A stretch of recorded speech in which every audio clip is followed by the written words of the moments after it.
খবর 24 সাথে আপনাকে স্বাগত। নতুন নতুন খবর জানার জন্য আমাদের চ্যানেলে চোখ রাখুন। পশ্চিম মেদিনীপুরে বন্যা পরিস্থিতি ইতিমধ্যেই বড় আকার ধারণ করছে। চন্দ্রকোনার পর ডুবতে শুরু করেছে ঘাটালের বিস্তীর্ণ অঞ্চল, ডুবে গেছে রাজ্য সড়কও। এরই মধ্যে আরও আশঙ্কার পরিস্থিতি তৈরি হয়েছে দক্ষিণবঙ্গে। জারি হলো কমলা সতর্কতা। শুক্রবার রাত থেকে জল ছাড়ার পরিমাণ আরও বাড়িয়েছে ডিভিসি। শুক্রবার রাত থেকেই 70,000 কিউসেক হারে জল ছাড়া শুরু করেছিল ডিভিসি। শনিবার সকাল 7টা থেকে 70,475 কিউসেক হারে জল ছাড়া হচ্ছে দুর্গাপুর ব্যারেজ থেকে।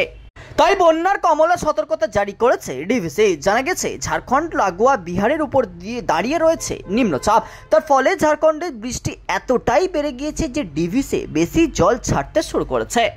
ঝাড়খণ্ডে প্রবল বর্ষণের জেরে জল বাড়ছে দামোদর বরাকরে। বৃষ্টির জেরে মাইথন পাঞ্চেত থেকে আরও বেশি জল ছাড়া হচ্ছে। ফলে নিম্ন দামোদর ও মুন্ডেশ্বরীতে জলস্তর আরও বাড়ার আশঙ্কা তৈরি হয়েছে। আর সেটা হলে বন্যা পরিস্থিতি তৈরি হবে হাওড়া, হুগলি, পূর্ব বর্ধমানের একাধিক জায়গায়। ব্যুরো রিপোর্ট, খবর 24।